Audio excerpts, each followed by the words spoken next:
بانی chairman PTI Imran Khan صاحب کی طرف سے ریٹ دائر کی تھی میں نے، 2 ریٹس تھی ان کی طرف سے،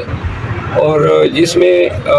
2 ایشوز ہم نے اٹھائے تھے۔ ایک ایشو جو بنیادی اہمیت کا تھا وہ یہ تھا کہ خان صاحب کو لگ بھگ 8 مہینے ہو گئے ہیں جیل میں، تو ہماری کوئی بھی ملاقات، وکلاء کی کوئی بھی ملاقات ان سے بغیر جو ان کے 2 فرشتے، ایک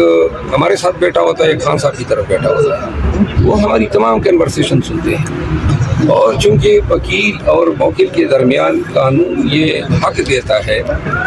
ایون پریزن رول میں بھی 566 رول کے تحت پرووائڈڈ ہے کہ وکیل اور موکل کے درمیان کوئی بات سنی نہیں جائے گی، تو یہ قانون پامال ہو رہا تھا، اور یہ حق بھی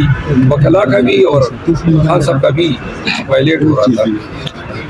عدالت کے سامنے جب ریٹ دائر کی تو عدالت نے اس آسپیکٹ کا دلچسپی سے نوٹس لیا، جیل حکام کو طلب کیا۔ آج اس مقدمے میں سرکاری وکلاء جیل سپرڈنٹ کو سننے کے بعد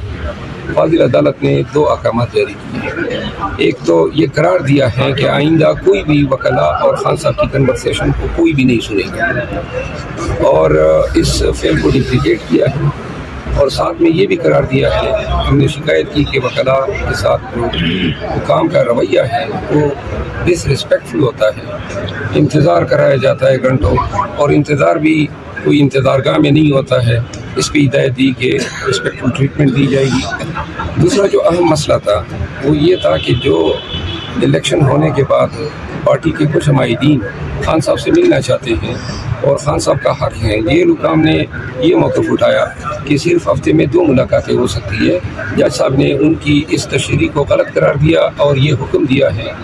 کہ منڈے سے لے کر سیچرڈے تک ہر روز خان صاحب کی ملاقاتیں ہو سکتی ہے، اور ساتھ میں جن افراد کی ملاقاتیں ڈیزائر کی گئی تھی ان کو ملاقات جلد فراہم کرنے کی ہدایت کی ہے۔ تو یہ 2 احکامات ہوئے ہیں، اس سے ہمیں ایک ذہنی توفت ہوتی تھی، خان صاحب کے ساتھ ہماری کوئی بھی گفتگو جو ہے وہ کلاسیفائڈ نہیں ہو پاتی تھی۔ ایک اور بات جس پہ عدالت نے آرڈر کیا ہے، ہمیں خان صاحب کے پاس کوئی کاغذ پین لے جانے کی اجازت نہیں ہوتی تھی، اور کبھی کبھار کوئی کاغذ لے بھی جاتے تھے تو اس کی فوٹو کاپیاں رکھ لیتے تھے۔ اس کی بھی عدالت نے اپنے حکم نامے میں سختی سے ممانعت کی ہے کہ وکلاء کوئی بھی کاغذات لے جائیں گے، ان کی کوئی کاپیاں نہیں بنے گی، بے شک سرسری طور پہ دیکھ سکتے ہیں سرچ کے وقت، لیکن نہ ان کو پڑھا جائے گا اور نہ ان کاغذات کی کوئی نقول تیار کی جائے گی۔ ابھی تک یہ بتا آیا ہے کہ ہم جب بھی کوئی کاغذات لے کر جاتے ہیں وہ کاغذات ہم سے رکھ لیتے ہیں۔ الیکشن کے ایام میں ہمیں بڑی تکلیف ہوتی تھی کیونکہ جن حلقوں کے امیدواروں کے نام ہمیں یاد ہی نہیں رہتے تھے اور بہت سارا کام ہوتا تھا، تو وہ سارے نقول پہلے سے اسکین کر لیتے تھے، ہم سے پہلے ہی دیگر لوگوں کو یہ اطلاعات پہنچ جاتی تھی، تو لہٰذا آج اس حکم نامے کے ذریعے اسکین کرنا، نقول تیار کرنا، اس کی ممانعت ہے۔ سر انیشلی آج آپ ہم توقع رکھتے ہیں کہ چونکہ انتہائی اہمیت کا مقدمہ ہے پاکستان کی آئینی، قانونی، سیاسی اور جمہوری تاریخ کا، تو میرا خیال یہ ہے کہ اگر فل کورٹ بنا دیا جائے اور اس مقدمے کی سماعت ہو جائے، کیونکہ پاکستانیوں کو، پاکستان کو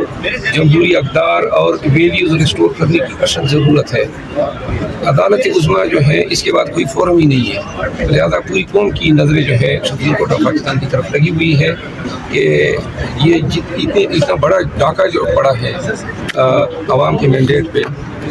اس کو supreme court of Pakistan undo کر سکے۔ سر عمر ایوب صاحب کے ساتھ بھی اس طرح بغل گیر ہوں گے جس طرح بیرسٹر گور کے ساتھ ہوئے ہیں، تاثر یہ جا رہا ہے کہ شاید آپ کے اختلافات ہیں؟ نہیں، میری عمر ایوب صاحب کے ساتھ کوئی اختلافات نہیں، وہ میرے بھائی کی طرح ہے، اور ہم کبھی بھی ملیں گے، جب بھی ملیں گے انشاءاللہ۔